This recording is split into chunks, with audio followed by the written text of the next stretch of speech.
All right, so we're in First Kings 7. So here we've got Solomon doing some more construction. First Kings 6, we saw him building the temple, the house of God.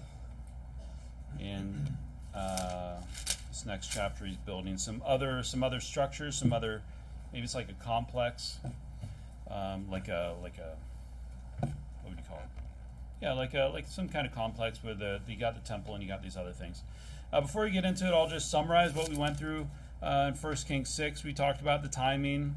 If you remember, there was this difference. It said 480 years since I guess they left Egypt when they started in the 4th year of his reign, of Solomon's reign. But then if we go by some other math, it's 574. And we talked about the discrepancy there and some justification for that. The temple's finished in here. Very extravagant temple. Everything in there is new except the Ark of the Covenant. And it's billions of dollars in labor, billions of equivalent in gold. But we talked about a couple things. One, it's nothing compared to heaven, and God doesn't really care about all this in a way. I mean, he likes it in the fact that he likes when, and I probably already said this, he likes when we try to make this church nice, right? And we try to maybe beautify this place and whatever we are. I mean, we're not going to put gold on the walls, right? There's better use for that money. But you know, in the fact that he would be pleased that we are taking the house of God seriously and putting time and maybe some money into it. But there's no sense of putting gold on the walls and then people all around us are just dying and going to hell. That would be kind of crazy, right? And the temple did not change the state of Israel with God. It's still like, okay, God. Remember, God's like, all right. With regard to the house, yeah, serve me and follow my commandments. Yeah. And that's and then we also talked about biblical cherubs, that they're not fat babies with wings. That they're strange creatures, in a way. Like when you hear about the cherubs, they're unusual. But they're all over the house of God, and they're all over this other house. Before I get into it, I'm going to pray. Heavenly Father, I just pray that you fill me with your Spirit and help me to preach this message. In Jesus' name we pray. Amen. One thing I left out, let's go quickly to 2 Chronicles 3.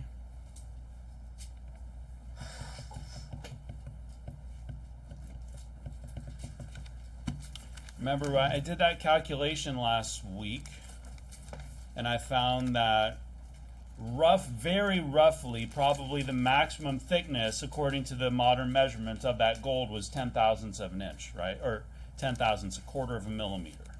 I'm not sure how many hairs that is, but maybe it's a couple hairs. But it's fairly thin. A piece of paper is probably a couple thousandths of an inch. I'm not sure. Does anyone know? 2-3 thousandths. So maybe it's like 3-4 pages of paper, something like that, of gold. And we're talking about how it would be on there. Gilt used adhesive, and some people were like, I don't know about that. Personally, that's kind of weird, like that they'd be using adhesive. I don't know what kind of. They didn't have modern adhesives back then, right? To be weatherproof and things like that. But what we did show is that was a way that they did things. They overlaid with gold, and that's what they did here. But I found this as I was looking. Let's 2 Chronicles 3:8. And he made the most holy house, the length whereof was according to the breadth of the house 20 cubits, and the breadth thereof 20 cubits. And he overlaid it with fine gold, amounting to 600 talents, same thing. And the weight of the nails was 50 shekels of gold, and he overlaid the upper chambers of gold. So you see here that he's affixing it with like golden nails.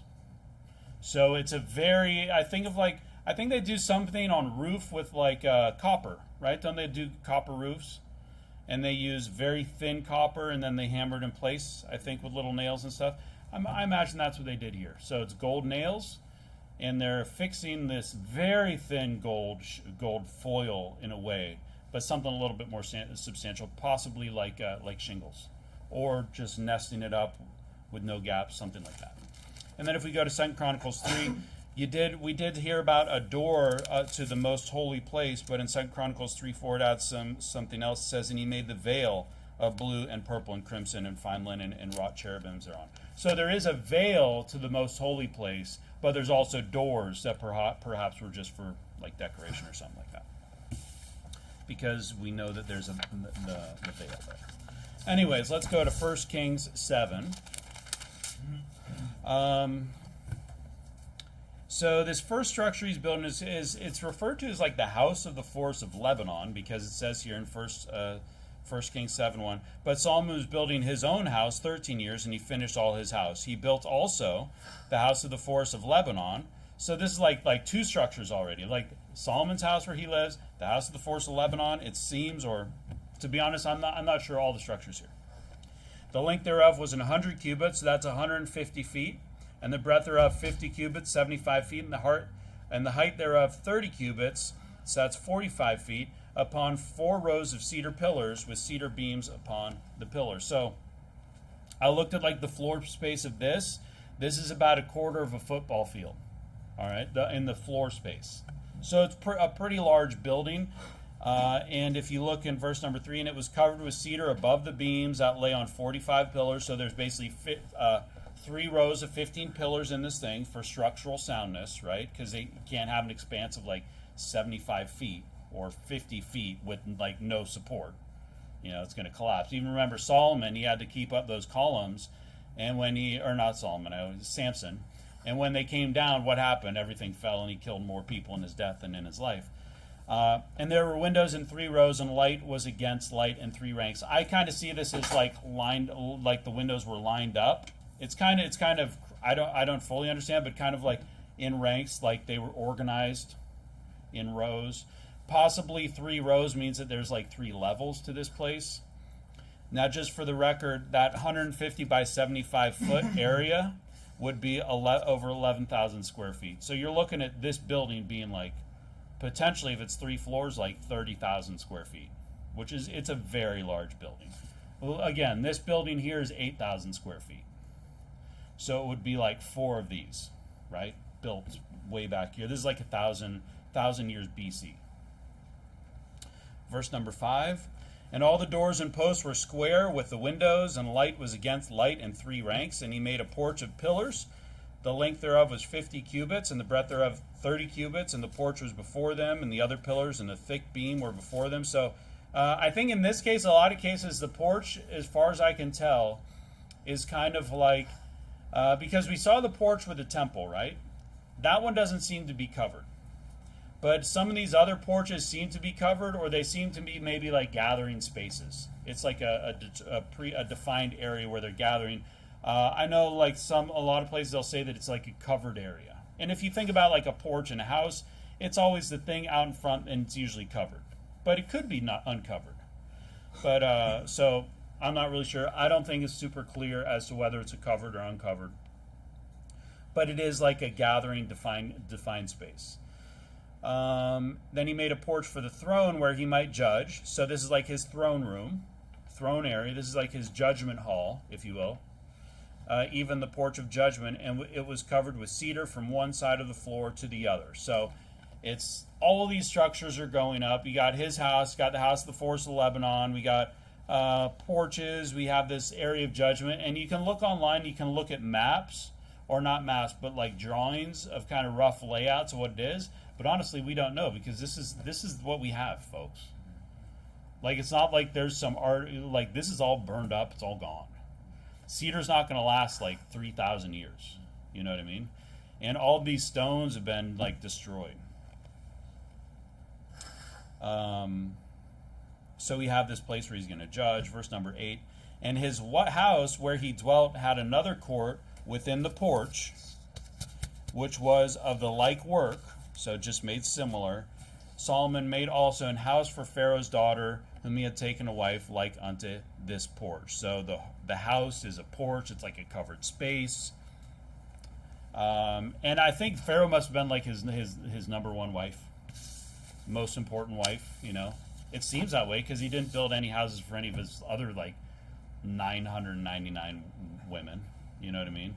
So this was clearly like either his favorite wife, or it was, as far as I kind of think of it as like a political move to align with Egypt. So he had to build her house, and he had to take care of her, and she was a very what do they call it, high maintenance. She was a high maintenance lady. Okay, she couldn't just live anywhere. She had to have her own house right there. So you can see that there's lots of buildings going on. It's kind of like his compound, if you will, built up there, where he's going to live and he's going to judge, and people can gather and they can go to the temple, and they're going to build like an outer area to the temple. I'm not sure if we'll get there if it calls it the inner court or the outer court, but there's going to be different areas where people can gather. And even in the New Testament, there's an area where Jesus goes, and they call it he goes to Solomon's porch. So some of it still existed there. Verse number 9. All these were of costly stones, according to the measures of hewed stones, sawed with saws, within and without, even from the foundation unto the coping. And so and the coping, I guess, would be the top. And so on the outside toward the great court.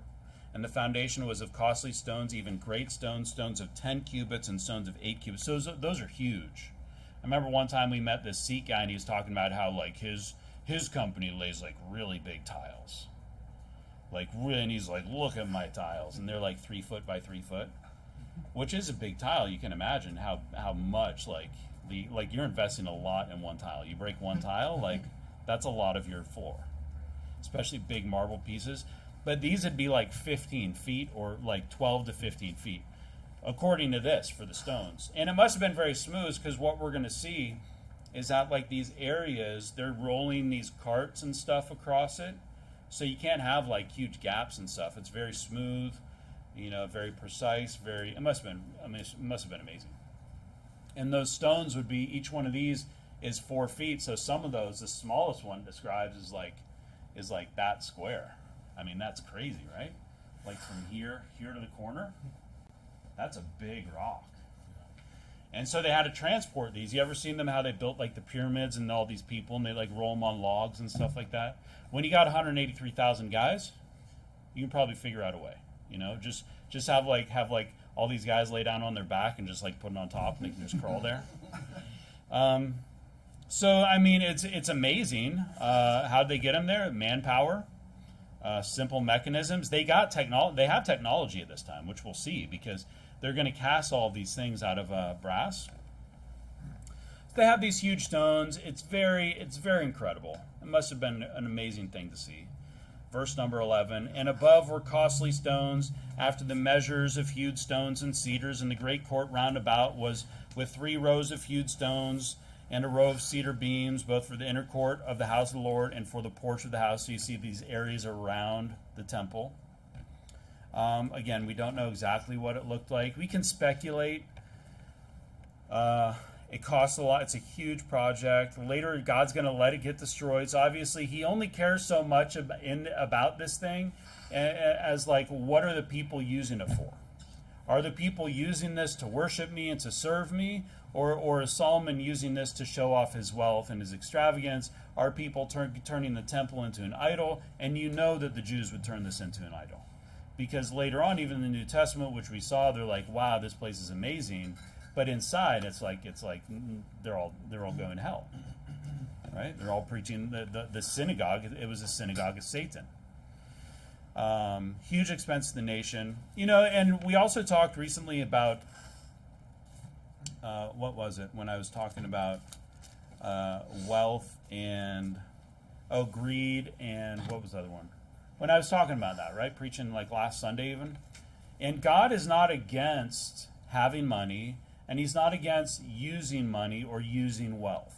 So if you happen to earn a lot of money and you want to build like one of these giant houses that are around here, with all the marble on the outside, and you want to get the 3-foot tiles on the inside, and something hey, you do you. But what you got to ask is, why am I doing this? Am I doing this to show off? Am I doing this, and then all of a sudden, brother, I build this giant house, and all of a sudden, brother wins, like, hey, do you guys want to come over to my house? Oh, from now, we're going to have a church event at my house. So then you can all go there, and you can all be impressed at my house, that would be a wrong thing. But the wealth isn't wrong, and I don't think that he necessarily should have used the money for something else. But what you'll find is they're kind of later on, they're going to be like taking gold from the temple, and they're going to be needing money, and it's like that we could have kept some of that stuff. We could have done something else with that. I'm not saying that it was wrong, because God is going to bless this place for at least a time. But, you got to ask, is it really necessary? And what's interesting, he spent 7 years on the temple, and then he spends 13 years on all this other stuff. When God was perfectly fine in his tabernacle. Solomon had the wealth, he had the ability, he could do what he wanted with it. I'm not saying it was wrong, but ultimately I think it was all vanity. Right? It was all destroyed. You guys can go to 2 Chronicles 2. I'll read 13. And King Solomon sent and fetched Hiram out of Tyre. He was a widow's son of the tribe of Naphtali, and his father was a man of Tyre, a worker in brass, and he was filled with wisdom and understanding and cunning to work all works in brass. And he came to King Solomon and wrought all his work. So King Solomon goes out and he gets this guy Hiram from Tyre, who's he's of the tribe of Naphtali, so he's of Israel. His dad's dead, but he's a super skilled guy. Super skilled. He's like a true craftsman, right? He's very skilled in his trade.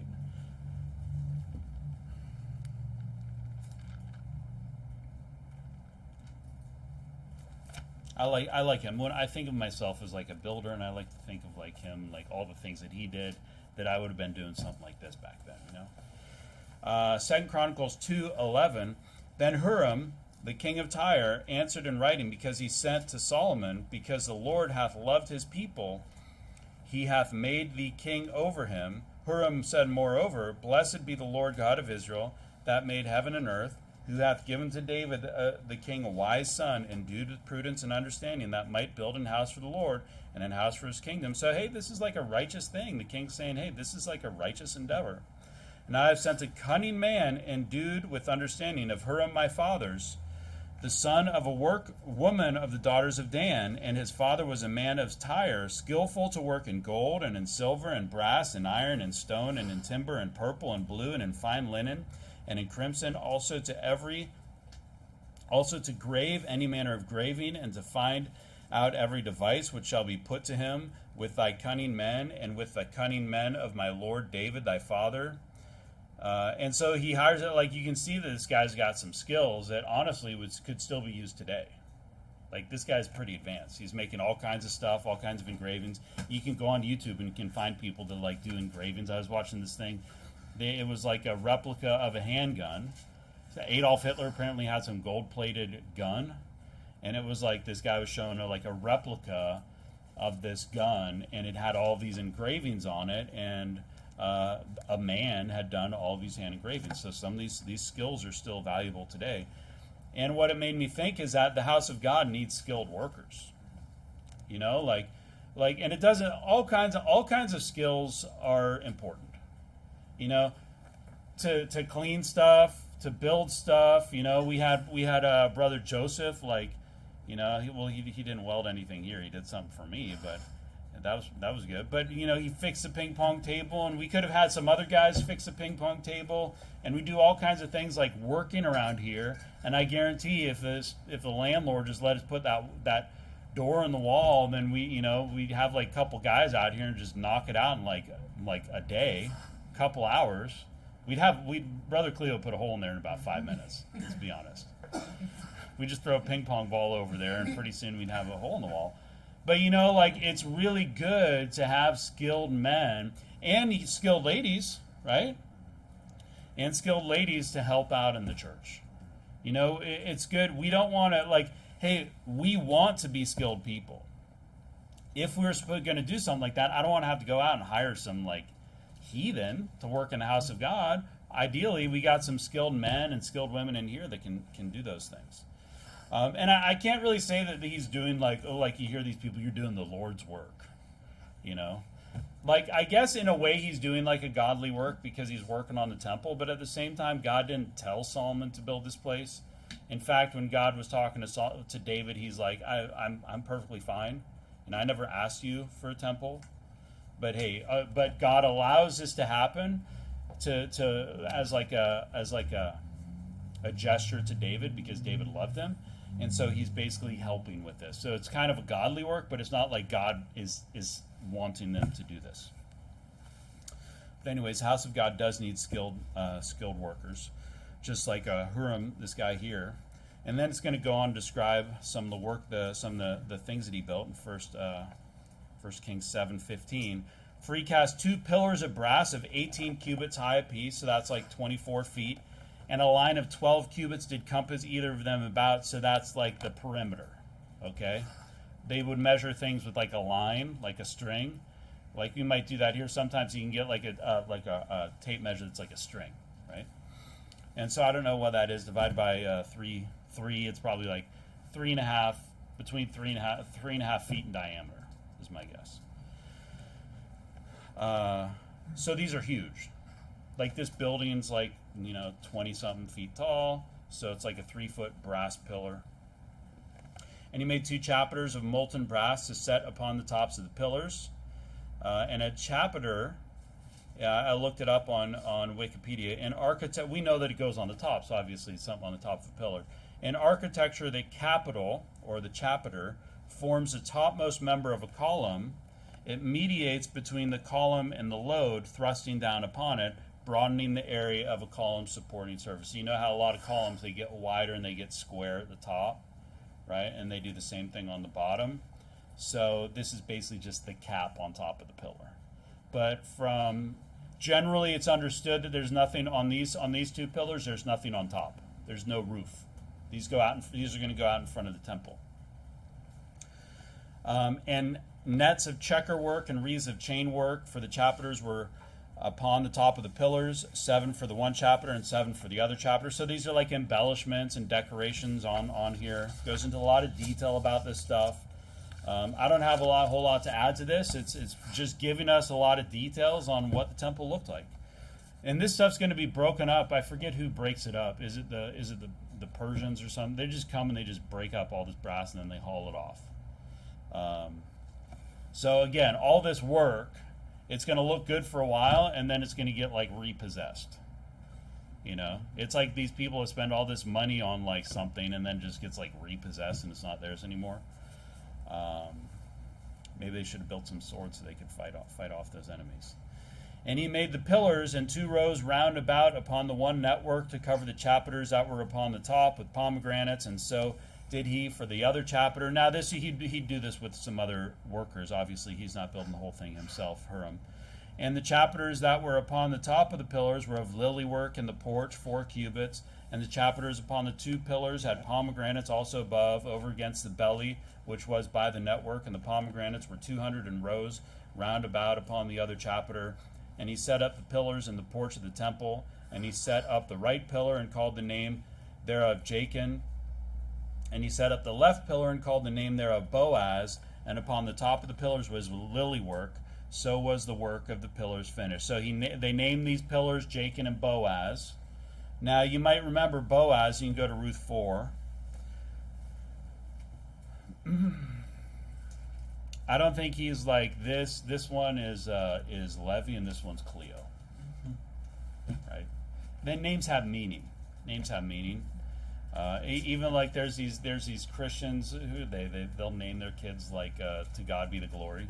Who are these people? What? The Puritans. And they'll name like their kids like to God be the glory, because that's how some names were translated. Like things like a lot of names in the Bible, they have a meaning behind them, right? Like that rock Ebenezer I forget what it is, has a meaning. And a bunch of things like that. But we can look and we can see Ruth 4:13. So Boaz took Ruth, and she was his wife.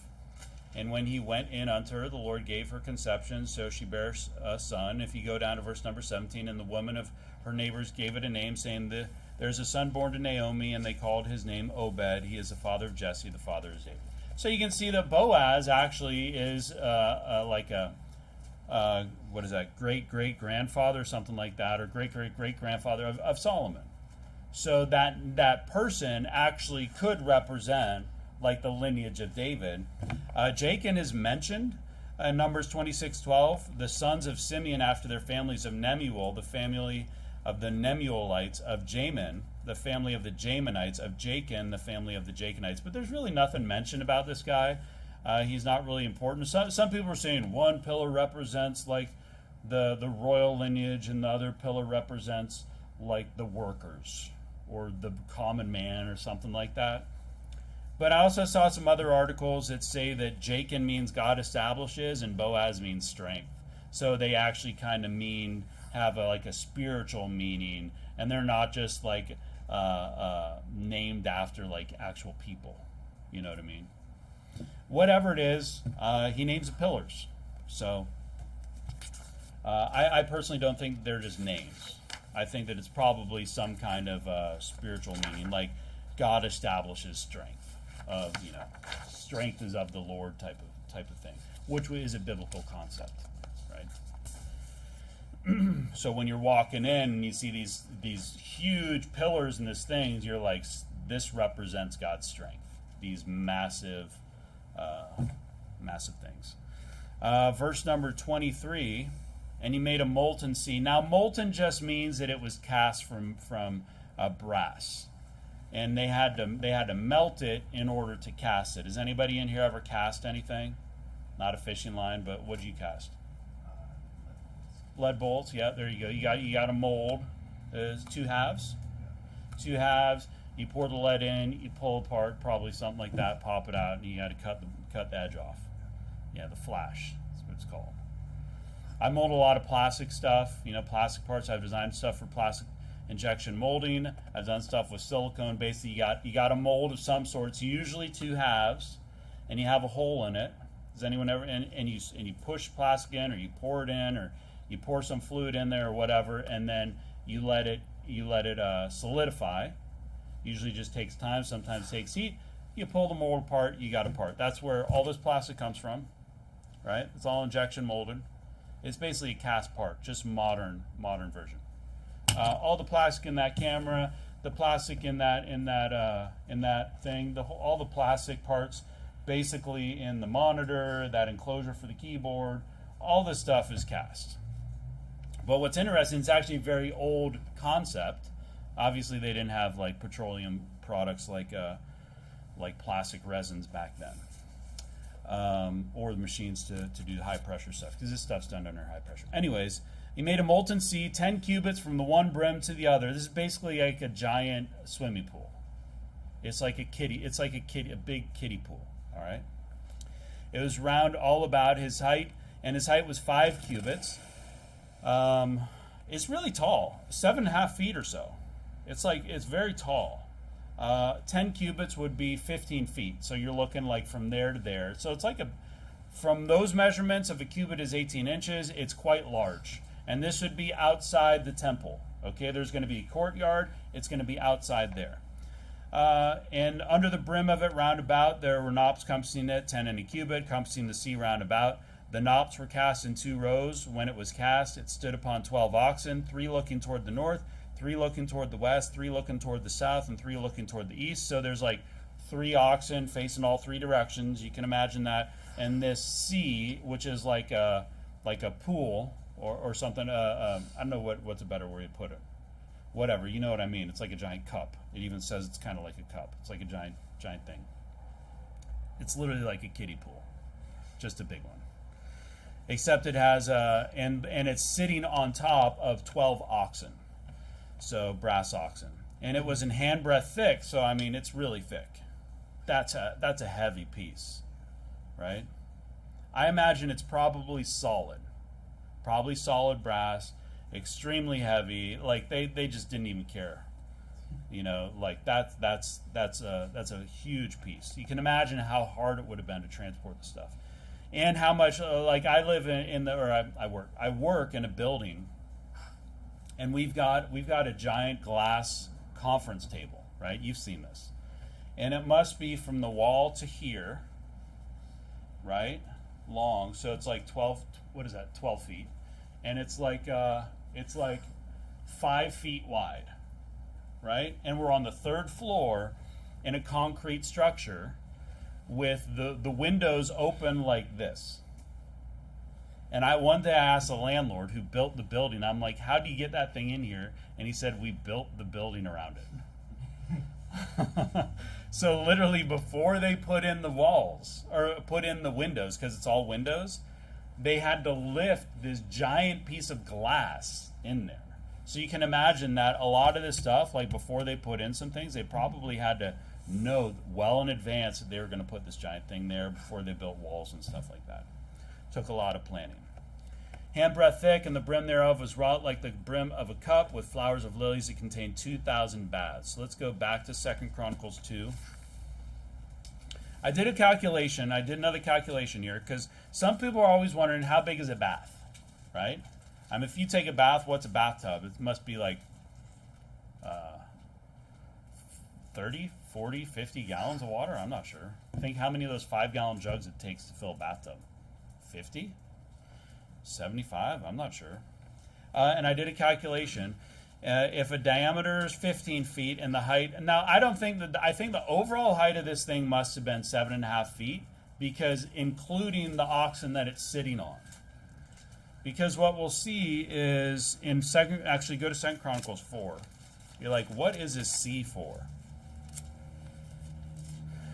There's going to be some other things called the lavers. How do you say wash, to wash in French? Laver. L-A-V-E-R, right?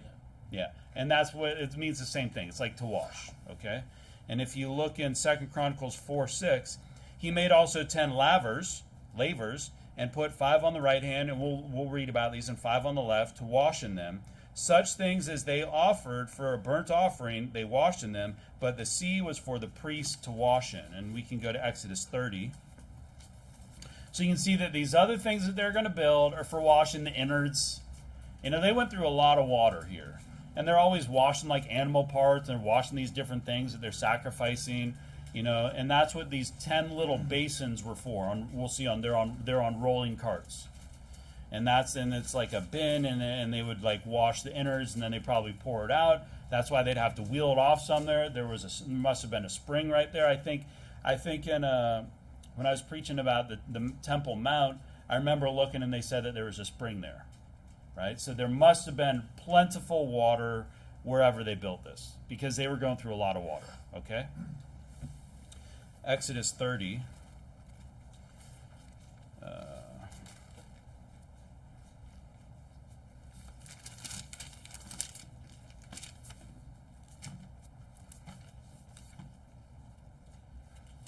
Verse 17. And the Lord spake unto Moses, saying, Thou shalt also make a laver of brass, and his foot also of brass, to wash withal, and thou shalt put it between the tabernacle of the congregation and the altar, and thou shalt put water therein, for Aaron and his sons shall wash their hands and their feet thereat.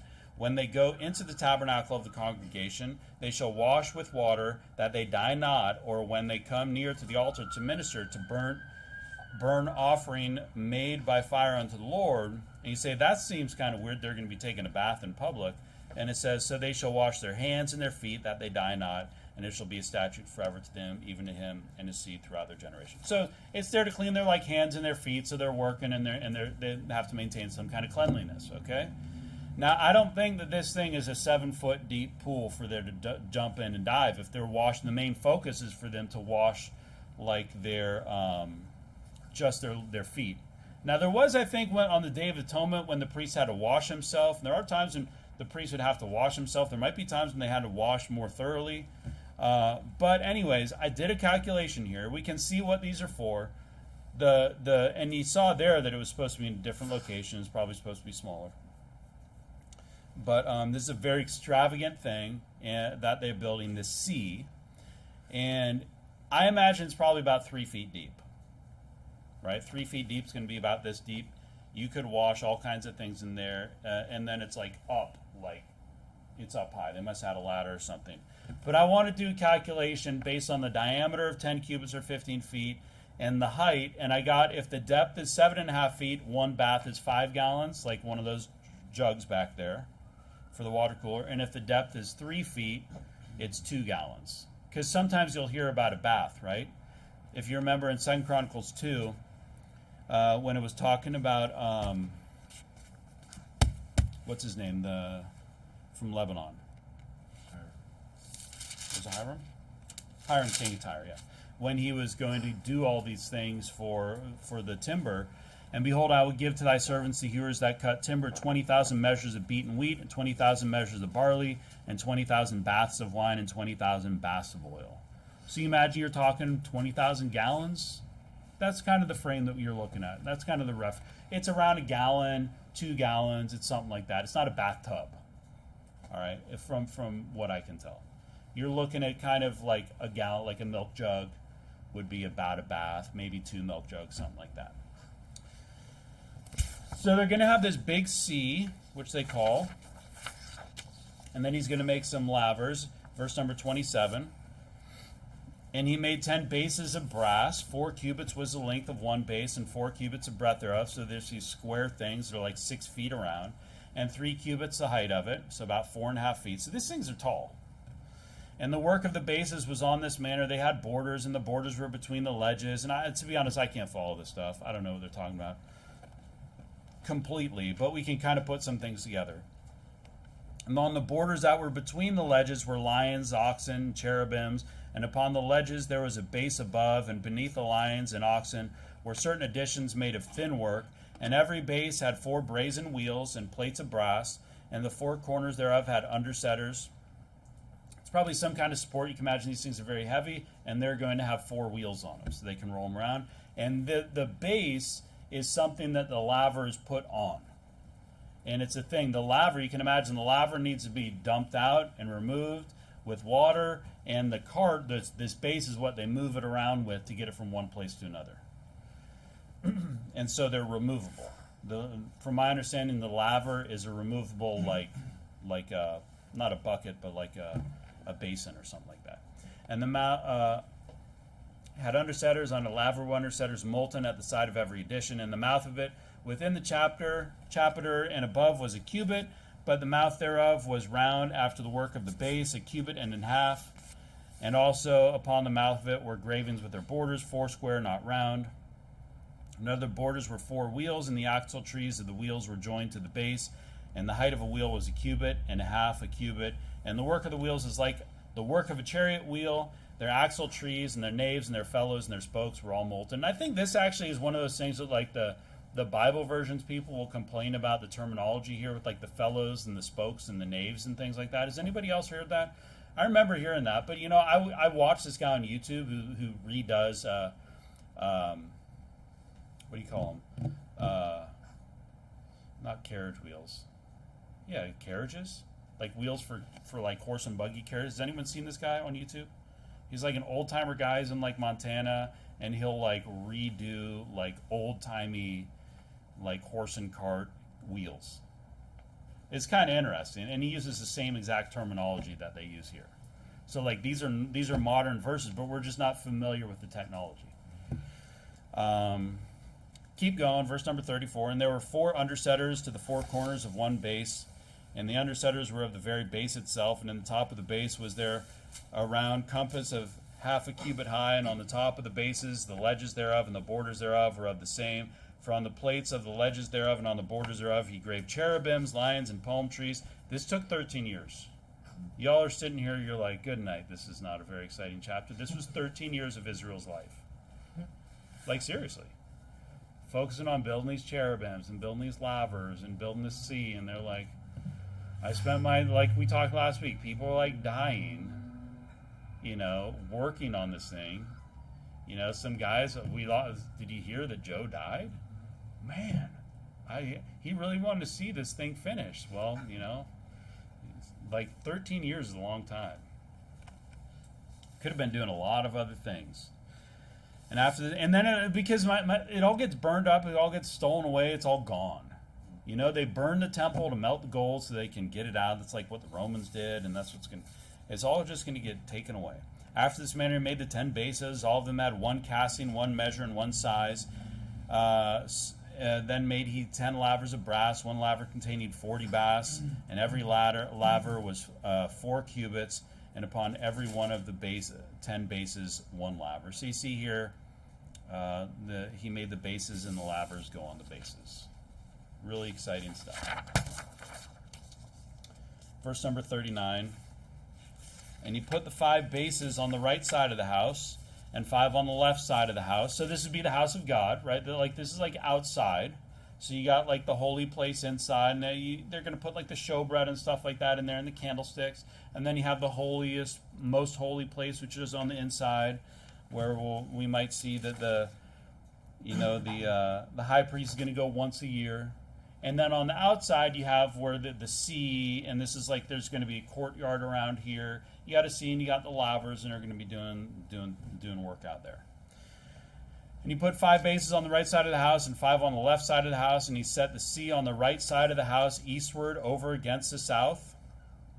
And Hiram made the lavers and the shovels and the basins, so Hiram made an end of doing all the work that he made King Solomon for the house of the Lord. And then the 2 pillars and the 2 bowls of the chapiters that were on the top of the 2 pillars, and the 2 networks to cover the 2 bowls of the chapiters, which were upon the top of the pillars, and 400 pomegranates for the 2 networks, even 2 rows of pomegranates for 1 network to cover the 2 bowls of the chapiters that were upon the pillars, and the 10 bases and 10 lavers on the bases, and 1 sea and 12 oxen under the sea, and the pots and the shovels and the basins and all their vessels, which Hiram made to King Solomon for the house of the Lord, were of bright brass. In the plain of Jordan did the king cast them in the clay ground between Succoth and Zarthan. And I looked up some of the stuff about casting brass. Has anyone heard of lost wax casting? There's different like similar processes actually used today for casting things, and I looked some of this up, and I looked at the timeline that I have. This is approximately 1000 BC, okay? And to be honest, the same processes that they were using back then are basically still used today. You look up brass casting, and you're going to find some Chinese website, and they're going to say that this is basically exactly what they do. Here's an article for you. It says, by the late Archaic period, this is 500 to 480 BC, I don't know what this is, something went out of use as a primary method when lost wax casting became the major technique for producing bronze statuary. So what they do is they create something out of wax, right? And then they make a mold around it with clay. I think it's clay, which is what we're seeing here, the clay ground. And then they basically melt out the wax, and that leaves you the thing inside. And then you fill it with molten material, right? And then you let it solidify, and then you break the clay, and then you got like your statue of whatever, or you have your column, and you have things like that. And it's interesting because that's exactly what they were doing there. And then it talks about an indirect method where you can do it when you can actually. This indirect method, it says the original master model is not lost in the casting process, which means when it said earlier that it was like 1 mold, like they're like, this is the master part, and we're going to make all of our molds using this part. And actually, that's what we do today. You can go out and you can get a urethane casting of a part, and what they do is they take your water bottle right there, and that's your perfect part. And they make a mold using that water bottle, right? Takes all the features, and then they keep the water bottle in case they need to make another one. And sometimes it's done with 3D printed parts. They'll put a lot of time into finishing a 3D printed part, super smooth and beautiful. They'll make a casting, and then what they can do is they can fill it with urethane. They can just keep cranking out parts, and then when the mold runs out, it wears out, then they just use that master, the gold sample, and they make another one. So that's exactly what they're doing here. Same stuff, literally same stuff that they're doing back then to do this, they're doing today. Like, they had technology 3,000 years ago. These people are not stupid. They could do all kinds of things. Yeah, they didn't have computers, but you know what? They figured all this stuff out. And we haven't really changed the process. It's basically the same. You're just going to have better materials, and you're going to have machinery and more precise ovens. I don't know how I wonder how they heated this brass up to like be molten, and how they handled that, and how they moved that around. Like, what a process. Have you ever I dealt with molten wax or salt before. I accidentally melted some aluminum one time. But that's hot. That's like, you're looking at over 1,000 Celsius probably. Like, this is some pretty serious technology, serious stuff that they're doing here. Verse number 47, and Solomon left all the vessels unweighed because they were exceeding many, neither was the weight of the brass found out. And Solomon made all the vessels that pertained unto the house of the Lord, the altar of gold and the table of gold, whereupon the showbread was, and the candlesticks of pure gold, 5 on the right side and 5 on the left side before the oracle. So this is like inside. So you had got the oracle on, remember, deep in, and then you had this area on the inside of the temple, and that's where they're going to put the candlesticks and they're going to put those things. And then you have outside, which would be like the porch and the chapiters, and then maybe like a courtyard, the inner court, or I forget if it calls it inner court or outer court or whatever. And the bowls and the snuffers and the basins and the spoons and the censers of pure gold and the hinges of gold, both for the doors of the inner house, the most holy place, and for the doors of the house, to wit, of the temple. Hebrews 9:6. What I think is super interesting, well, let's look at this first. Hebrews 9:6. Almost done.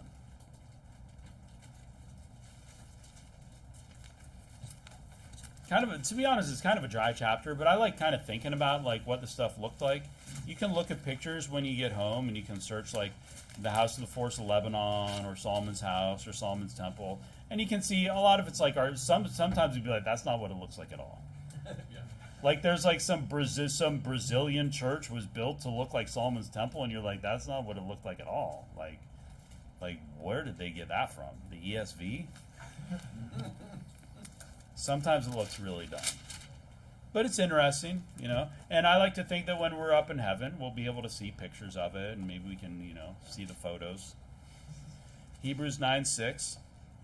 Now when these things were thus ordained, the priests went always into the first tabernacle. So that's like the first area, the holy, I think it's referred to as like the holy place.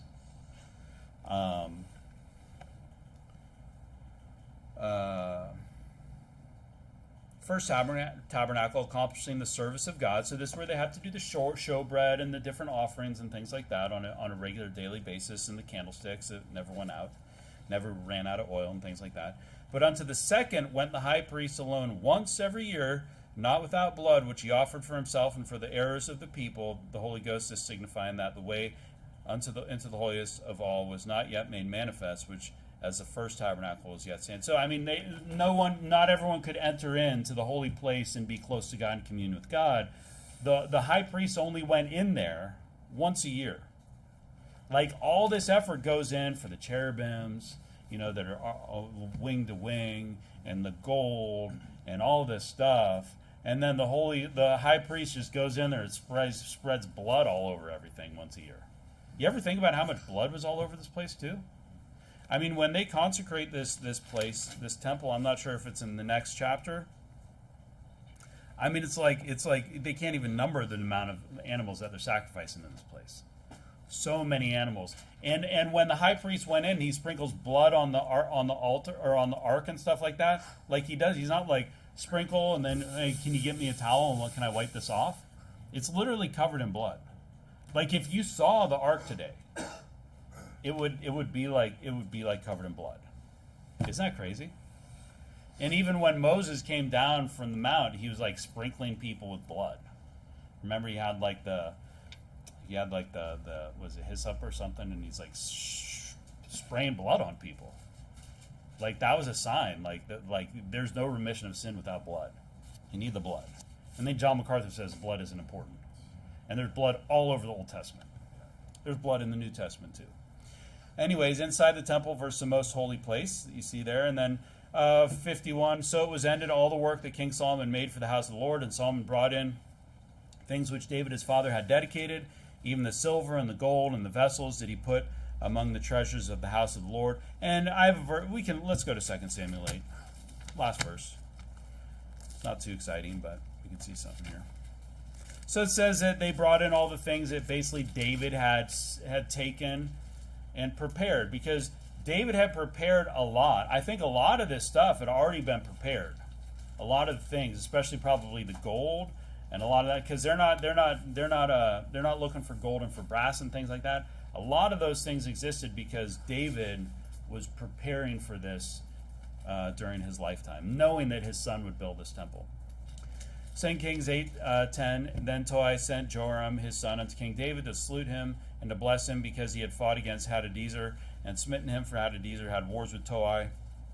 And Joram brought with him vessels of silver, and vessels of gold, and vessels of brass, which also King David did dedicate unto the Lord, with the silver and gold that he had dedicated of all nations which he subdued, of Syria and of Moab, and of children of Ammon, and the Philistines, and of Amalek, and of the spoil of Hadadezer, son of Rehob, king of Zobah. So as he was conquering all these people, he's taken all their materials, and he's basically laying it up for this temple.